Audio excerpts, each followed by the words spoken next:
Greetings, Jugger fans, and welcome to the Mile High Open 2021. I'm your host, Sebastian Seabass Wolf, and we are in the semi-finals. If you haven't had a chance to watch any of the previous videos, I highly recommend hitting like, subscribe, and checking out the Mile High Open playlist thus far. Originally, we had 8 teams facing off for the championship, and now only 3 remain. Phoenix Lights, Desert Wolves, and Ursae Majoris. Now today, down in the elimination bracket, we will see our semifinals match. The Desert Wolves will take on the Ursae Majoris. The winner will move up to face off against the Phoenix Lights for the championship, and the loser will take 3rd place overall at the Mile High Open. Now, this competition is one of the fiercest in North America, and it is exciting to see some of the best teams in the country duking it out for this spot. Now, if you have never seen Jugger before, I recommend checking out some of our previous videos. But just in case you need a refresher on the rules up until this point, we're going to take a second to go over the rules and regulations of Jugger, so that everyone is on the same page. Jugger is a competitive sport played between 2 teams. 4 enforcers armed with pomfin and able to defend themselves, and 1 quick who has nothing and is the only player able to grab the ball in the center, known as the skull. After a countdown, the players enter the field and face off against each other in the center. The enforcers spar with their pomfin, while the quick fights for control of the skull. If a player is struck by a pomfin, they drop for a set amount of time, temporarily taken out of the action. Using a variety of pomfin from the spear-like slash or short and shield to the intimidating chain, an 8-foot ball on a rope, enforcers must work as a team to deal with their opponents while creating an opening for their quick to grab the skull. Once the quick sees an opening, they rush for the skull and then for the goal, placing the skull inside it and scoring a point for their team. And finally, here we are at the semifinals match, the Desert Wolves versus Ursae Majoris. The Wolves out of Phoenix, Arizona, and Ursae out of Berkeley, California. These 2 juggernaut teams are facing off for their opportunity to take on the Phoenix Lights for the championship. Now, we are going to see a little bit of glitched footage here at the start. Unfortunately, the first point to Ursae Majoris has been missed. So you're going to see the scoreboard update to 1-0 in just a second when we see the ready calls go out for our teams. We apologize about the missing footage, but we will catch the rest of the action in this game. Now, the Desert Wolves are rocking those red jerseys, where Ursae Majoris is in the dark blue and yellow. And here we go, both sides off to the races. David, you can see one of the fastest quicks in the entire game is going to grab that skull and move back as Ursae Majoris battle for position against the Wolves. Several enforcers go down on both sides, this time around getting chased by the chain, but the speed is too much, and Ursae Majoris' quick is going to be moving up the field. Attempted attack there, but it looks like they're going to be called down, so there will be no down for the Ursae Majoris quick. We've got a huge scuffle over the goal, and it appears we still have a live skull. Several players not sure if the point has been scored yet, but it has not. We still have a live skull and players battling back and forth across the team. We can see a few pins coming out. Desert Wolves quick is about to get back up, and now they have possession of the skull. They are sprinting down the field. All of Ursae Majoris is left behind, and Desert Wolves are going to tie it up 1-0. Very, very close play there. Desert Wolves managed to come out on top. A lot of times you'll see quicks sticking their hands down inside the goal. That is a move called honeypotting, and it forces the opposing quick to deal with them by shoving them away from the goal before they can score. This time around, Desert Wolves managed to buy enough time to keep them from scoring and get the point themselves. Good chain break on the side of Ursae Majoris. Actually a double right there. I believe that was Mjolnir on the side of Ursae Majoris. Hard to tell, but they are going to walk that one in, and there it is. Point scored. 1-2 this time for Ursae Majoris. Beautiful lead there early on by Ursae. We've seen some dominant performances from them over the course of this tournament, including their recent routing of the Denver Reapers, eliminating the last Colorado team from the tournament. 2-1 is the score. Once again, the insane speed on Ursae Majoris' quick cannot be understated. They once again, fancy feet, are going to move around from Zano. There are 3 Desert Wolves Enforcers, but it doesn't matter if they can't catch the quick.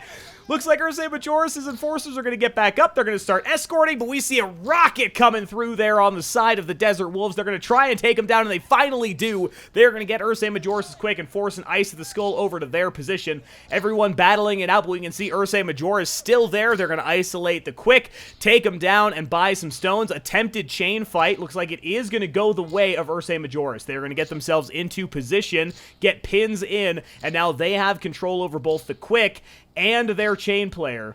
Ursae Majoris battling it out. The quick is now freed. They're going to move up the position. They are close to the skull, battling it out. I think they're free thus far. Enforcers are going to do their best to try and get it, but it doesn't matter. Ursae put on the gas, and 3-1. Absolutely insane lead over the number 2 seeded team. Ursae Majoris, not only exceptional stick fighters, but they are really, really leaning on the speed of their quick today. And it seems like they have an infinite reserve of energy in the tank. They are not slowing down no matter what. Ready calls go out. This time we're going to see a fight over the skull. Really good 1v1s on the Desert Wolves. And with that, we're going to see the whistle blow. And that, ladies and gentlemen, I do believe is halftime. So there it is, 3-1 is the score in the first half. We're going to see our players switch sides. 3-1 is the score. Low scoring game relatively thus far, but no surprise given the skill on both sides. Lots of back and forth fights. We can see they are switching sides. Ursae Majoris now on your left-hand side. Desert Wolves on the right. Ursae's chain going to zone several enforcers out, battling there, but the Wolves are at the advantage so far. But we've got multiple enforcers coming in. There's a dive towards the goal. Do we call it? It's hard to tell if there's still a live skull, and it looks like everyone is going to move back. An insane dive over the chain on the side of Desert Wolves if they manage to get it. Diving leap into the goal. Everyone is moving around. We're going to see whether or not that goal counts, and it does stand. Taking a look at it, congratulations to the Wolves. Beautiful split-second play there to get that skull inside the goal. They are now within 1 point. Once again, a scuffle, everyone getting to the line in time. Beautiful fights on the side of Desert Wolves. They're going to be eliminating everyone, and I think they're going to walk it in this time. Yep, they're going to take everyone down, and they have tied it up 3-3. Ursae with a commanding first half, but the Wolves bite back. They are now tied up and ready to make this game a real heater.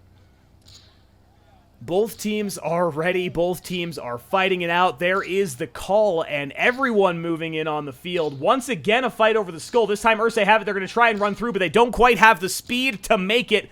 Wolves are going to be fighting over the skull this time. Their quick is going to get back up, but enforcers on the side of Ursae Majoris are going to knock them back down again. They're a little bit in our blind spot. We can see Ursae Majoris with the skull, but the chain is there to zone out on the side of the Wolves. We are still tied 3-3, and stones are ticking down quickly. Beautiful chain break on the side of Ursae. They've now got control over the skull. Their chain is going to go for it. I believe that is a down on the side of the Wolves. Yep. That is a down. Their chain player is still up. They're going to try and escort the quick in, and they'll do it. Diving stop attempt on the side of the Wolves, but it's not going to be fast enough. Ursae Majoris up 4-3 now, barely eking out a lead. We saw the first half fly by, and extended plays like that will make the second half fly by as well. 4-3 is the score, and immediately we're getting back into the action. Wolves going to hit the line first. They grab the skull, and they are moving up the line. But unfortunately, at least one lost 1v1 on the side of the Desert Wolves as the chain begins to move in. They are going to slip, fall, and unfortunate for them, they're going to go down, immediately taken down by the Wolves. They're going to try and guide it in, but Mjolnir is going to be there on the side. He's now given possession back over to Ursae Majoris. They're going to zone it out, and they're going to start sprinting down the field, but their quick is there to try to wrestle and slow him down. They're going to do their best to do so. Zana looks like he's going to get the Enforcer on the other side. Forced out of bounds by the wrestle. Now Desert Wolves in possession, and they're going to score it. Barely putting it in, and they are going to tie it up 4-4. Quicks, when they wrestle in an engagement like that, the only way they can really get the other player down is by forcing them out of bounds. If you step out of bounds, you are down for a 5 count. So the Desert Wolves managed to out-wrestle Ursae Majoris there, steal possession away, and get a very quick point in. 4-4, tie game, one of the most intense matches of the tournament so far. Beautiful chain break by the side of the Desert Wolves. Several enforcers there, and there's nobody left. Desert Wolves going to walk it in. They're going to buy as many stones as they can and put it in for a 5th point. Honestly, I'm surprised they're buying a little bit of time and slow walking it in, only being 1 point ahead, and we have seen the speed on Ursae Majoris. They can easily score within 2 to 3 stones, so you have to be very, very careful with them. Call out goes in, we see the speed come in from the Majoris, and they now have possession of the skull, but it is them who need to push. They've got to get this point as fast as possible, and they are capitalizing as best they can. We're going to see a quick wrestle. Ursae Majoris is quick, forced down to the ground. They're going to continue to grapple over possession of the skull as the enforcers all try to come in and put a stop to everything. They are going to knock everyone down. Looks like every single quick is currently down at the side of the field. Time is still ticking as you hear call-outs across the field. A back block by the side of the Wolves, not quite going to be enough. We see play being called here. Looks like there might be an injury on the field. I do believe there is. I think the quick wrestle, unfortunately, might have injured an Ursae Majoris player here. So we're going to see medics come out on the field, make sure everyone's going to be okay.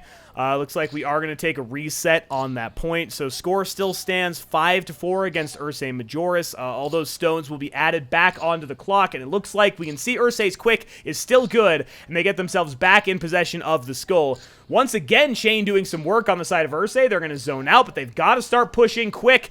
Desert Wolves going to get called down right there. Looks like they didn't feel a hit. Moving in. Everyone on Ursae is going to do their best to zone in. Zano coming in from the backhand side, but it's not quite going to be enough. And Ursae Majoris are going to tie it back up. 5-5 in this insanely close, insanely intense match. 5-5, and we are so close to the final buzzer. Whoever gets this point will move on, and the loser will be eliminated. We are tied. This is the final point, or could be very close to it. Both sides move in. Aggressive play on the side of the Wolves. They get multiple enforcers down on the side of Ursae Majoris. There are no enforcers left, and they are being zoned. They ice the skull to try and buy as much time as possible, but Desert Wolves will be back in possession. They're moving in. There are pins all over. I don't think there are any enforcers up on Ursae. There aren't. They're going to try and quick wrestle and stop it as best they can. Their hands are in the goal. They're going to be forced away, and will they finally count the point? Continuous wrestle back and forth, and we will see the whistle blown. Desert Wolves up 6-5. Valiant effort on the side of Ursae Majoris, but it is not quite enough, and we see a point scored. Everyone is going to clear out. We have a flag on the play, and referees are going to move in to see whether or not that play stands. Everyone is conversing. Now keep in mind, if there was a play-affecting penalty, Desert Wolves' point will be taken off the board, and we will stand still tied at 5-5. Now, keep in mind, right here, the final whistle blew at the very second that that last goal was scored. So there will be no other point. Either the whistle blew right when that goal was scored, or it blew right after. That is what the refs are all discussing right now. If it goes in the Wolves' favor, they will win the game. We have a very heated discussion from these guys, and I'm going to take the second to say, like, subscribe, and continue to watch Colorado Jugger League content. And we will see the play being called here in just a second. Everyone's speaking about the action, whether or not it broke the plane here before the whistle was blown. Very heated conversation. You can hear the stones in the background and otherwise utter silence on the field as the game is being decided by the refs right here, right now. Everyone seems to be coming to a decision, and there it is. Looks like they have called the game in the favor of the Desert Wolves. So the Desert Wolves will take the game, and they will be moving on to face the Phoenix Lights in the Mile High Open Finals. Thank you all very much, and I will see you next time with the Colorado Jugger League.